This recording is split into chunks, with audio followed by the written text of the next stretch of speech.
You've been dreaming about starting your own business for a while now, but you just can't seem to get started. Or you want to launch this new big thing like a podcast or write a book, but it doesn't seem to be happening. Sound familiar? I feel you, my friend, because this is called Fear of Failure. Hello, and welcome to Play to Win, the show where we turn your passion into profits so you can live life on your own terms. I'm Amy van de Putter from FastForwardAmy, your host and coach, and I'll bring you a new episode with simple strategies every Tuesday. The funny part about fear of failure is that it tends to show up in a lot of different disguises. For example, for me, 4 years ago in 2019, it showed up in the following way. I had this really great idea of starting my own podcast because I thought this is going to bring the creativity back in my business. I just want to do something creative that is not like a paid thing, and I just want to help people. And I'd even gone as far as getting headshots made, but I never got around to the point of actually publishing my podcast because I always had a really great excuse. I had an excuse of like, oh, I don't have mini products yet that are tied to my podcast episodes, or oh, the cover isn't good enough yet, or oh, the microphone isn't good enough yet, or I'm not good enough at it. But actually, those were actually just excuses because I was procrastinating because I was afraid. I was afraid, what if people won't like it? Or what if people don't listen? Both of those were not good.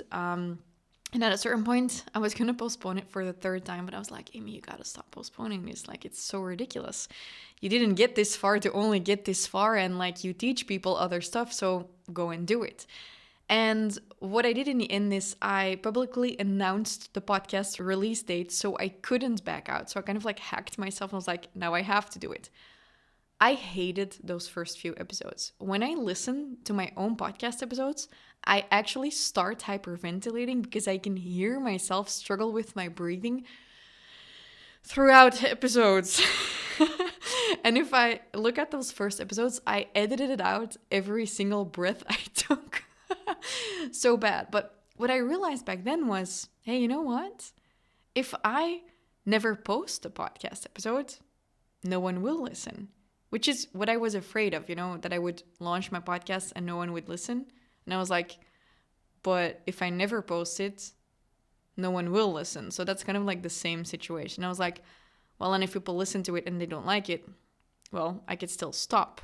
And I'll just be back to where I was now, only with more experience. And that's how I finally broke through the whole, it's not the right time. And I just was like, okay, I'll launch a podcast. And then in a period of 8 days, I recorded, I think, my first 5 podcast episodes. I created 3 mini courses that I linked to those podcasts. I organized a podcast launch party for about 900 euros, had a photographer at the event, and I did all the things. And I think on the first day I released my podcast, I got 3,000 downloads, and I hit the top charts of the business podcasts in Belgium. Over the years, I've had hundreds of thousands of downloads. I've won the second best podcast business award, podcast business, Belgium business, a big award for my podcast. And throughout those 4 years of failing with my podcast, I've started 3 more podcasts, and each of those has been a failure and also a win. Just now, I saw that my other podcast is in the top 2 and 3 in Belgium for business and entrepreneurship, which is pretty fucking amazing. And if I would have never taken that first step to release those first episodes, none of it would have ever happened. And this is what happens when we let fear of failure trick us into excuses. And this is what's happening to you as well. You want to start working out, but you're afraid you won't be able to do the exercises, or you're afraid that people are going to make fun of you when you walk into the gym, or you won't make any new friends or whatever. But you're not making any new friends now because you're not doing anything. You're afraid that when you publish the ebook, no one will download it, so you never get around to finishing the ebook. You're afraid to pitch an offer because no one will buy, maybe, so you never pitch it. You know what the really big general consensus is in all of those things? Where you are right now is already your worst case scenario. Just gonna repeat that. Your current situation is your worst case scenario. So many people are afraid to quit their job to become self-employed because what if it doesn't work out and you need to go back to working for someone else? but you are currently working for someone else. What we are afraid of that will happen to us is actually what we are living day in and day out. So if fear of failure is stopping you from taking a big step forward, remember that even if you stumble back, chances are that you won't stumble into like a ditch. You're just going to stumble back to where you are right now. So if you're currently procrastinating and you're afraid to go after your big dreams, I have a couple of tips for you that are going to help you, hopefully, to break through.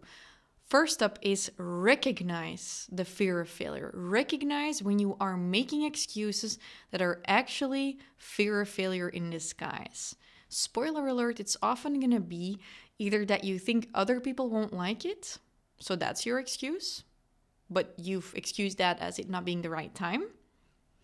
But it could also be that you don't trust yourself. You're afraid to jump and become self-employed because you don't trust yourself that you have what it takes to go and do it. So the first step of change is always to recognize what's happening, to be aware. So one is recognize the fear of failure. And now I'm going to give you 2 more tips to break through the fear of failure. So the next tip on top of recognizing what's happening is actually to reframe winning. Because often I was afraid to publish my podcast because I was like, what if I don't get 1,000 downloads? Then I would have failed. But what if publishing my podcast would have been the win? What if going live isn't a failure because only 5 people watched? But what if going live was the win? So a way to break through your fear of failure is to actually turn the action into a win. What if it doesn't matter if anyone buys, but the fact that you put it out there is actually the win? So reframe your win so that you can build little building blocks into you breaking out of your comfort zone. This is really going to help you. And my last tip of the day obviously has to do with perfectionism, because perfection is the enemy of progress. And this is also what happened with the podcast. I was like, but what if I breathe too much in the podcast? What if my English isn't good enough? Spoiler alert, I still make so many mistakes. Literally in the last sentence, I said two instead of two. I hear myself making mistakes all day long. Yet my English has probably gotten better over the years. Or not. But I've definitely become a better podcaster. I've gotten better at storytelling. I've gotten better at promoting my podcast because I did it. But what if in 2019 I would have said, you know what? I'm not going to wait. I'm not going to do it right now. I'm just going to wait until 2023 and I'll do it perfectly then. I've been doing this for 4 years now. It's still not perfect. Imagine if I would have skipped 3.5 years of practice. So instead of aiming for perfection, we just want to aim for progress, because we're often thinking it's not the right time yet. I need to wait until it's more perfect. But what happens then is that we're actually postponing learning, because when you're doing, you can learn. But when you're not doing anything and you're waiting for the theoretical puzzle pieces to fall into place, then you're still going to have to start from where I started 4 years ago, start practicing, because you don't get better at podcasting by reading about it or by making a better plan. You get better at it by podcasting. You get better at... Jesus, after all of that talk about not being able to speak well, apparently I cannot speak anymore. Oh well, this is a turbo episode, so whatevs. Why am I like this? I don't know. Rah! I'm gonna leave all of this in. I won't edit any of this out. Haha. Okay, back to serious business. I do have to keep this short. So when you are waiting for perfection, basically you are just tricking yourself to not having to do it. It's like cooking. I mean, I can't cook for shit, but I'm apparently a lot better than my boyfriend at it because I'm just doing it every day. You can't cook in theory.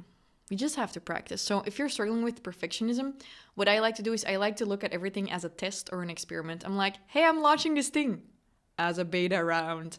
Hey, I'm making this cover as a first draft. Like, everything becomes an experiment for me. And then often afterwards, I'm like, oh, well, 4 years later, still using that.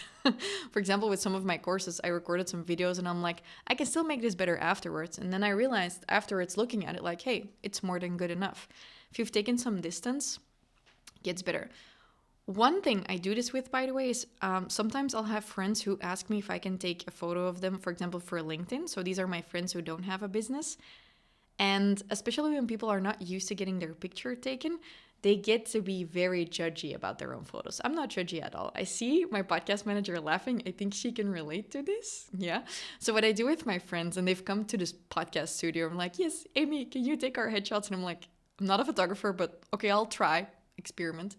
And I'll tell them, I'm taking the photos, you're going to follow my instructions, but we have one deal. You can't look at the photos for 48 hours because you're going to be much less harsh on yourself 48 hours later. If you record a podcast now, for example, if you want to start your podcast, you won't want to publish it. You're like, oh, it's not good enough. Take a step back, take a breather, look at it in 2 days. Then you'll see that it's actually good enough. So I do this with photos. I don't ask my friends to immediately look at it. I actually ask them, like, refrain from looking at it. In 2 days, you can look and you won't be as harsh on yourself. So this is a really great way to be more nice to yourself. So fear of failure is everywhere. This is the great thing about patterns. They always come back. And right now for you, it might have to do with starting the page, changing the photo, writing the caption. But what if you just did it? Because what's the worst thing that could happen to you? Everyone hates it? Spoiler alert, no one is actually thinking about you as much as you think they are. So maybe that's the thing you needed to hear. No one is looking at you. Everyone's looking at themselves. Might as well give it a try, no? And if people do have stuff to say about you, might as well give them something to talk about. If any of this spoke to you, I want to invite you to my bestest program in the whole wide world that I have felt not good enough about many, many times, but that I am still so in love with, and that I actually use and love and teach every single day. Inside of my program, the Business Freedom Elevator, I have taught over 1,500 business coaches, self-employed people who wanted to start their business to actually become financially independent and to enjoy their business more. And over the years, I've gone from loving and hating the program, loving to hating, because I thought it wasn't good enough. Because sometimes I was very harsh on myself. But what I've noticed is that people have gotten so much out of it, mostly because they have pushed through their fear of failure and they have taken perfectly imperfect action. So what I did is I went and looked at it again and I decided that it is the best program in the entire world. And I decided, you know what? I'm going to make it even better and I'm going to make it even faster. Because I've noticed that this whole being stuck that people have is, it's really a disease. So many people are stuck. So many people are currently like, oh, the year has almost passed. And again, I took a shit on my dreams. We don't want you to do that. We want you to actually go after your dreams. And that is what we do in the Business Freedom Elevator. If you're on the verge of starting something new, if you're currently struggling with your business, if you're currently yearning for that freedom, but you can't seem to get it because you fucking hate the way you've laid out your days, the Business Freedom Elevator might be just a thing for you, because I've created a little new, I call it the new code for the program. And the program has its tried and tested and proven principles on the inside, but I've added a fast track, which is 3 months of coaching with me, yours truly, every week with a bunch of extra things so that we can fast track your success and your freedom from September until the beginning of December this year. So if you're interested in that, you're like, holy shit, this is the year that I do not want to go out on a low, but I want to end on a high. This is the year that you should join the Business Freedom Elevator, because this is the time where you get to join the fast track version, which is the first time I'm doing this and it's going to be fucking epic. And I really can't wait to coach hundreds of people towards living the life and business of their dreams. So if you're interested in that, I know I am. I'm going to have fun. I'm also going to make a lot of stupid jokes. It's actually in Dutch this round. I plan on creating one in English in the future as well, which is also a spoiler that I haven't told my team about. Oops, did that. They're looking at me right now. Sometimes people tell me they think I'm funny, and I'm like, am I funny? But yeah, there are still hundreds of people listening to this right now, so probably. If you're interested in that, I want to invite you to the waitlist, because we're actually only opening the pre-order to 100 people to get started, because they are getting a special gift from us, namely €500 discount. And last year, when we hosted the last round of the program in the format that it was, and now it's even better and faster, we sold out those 100 spots in 1 hour.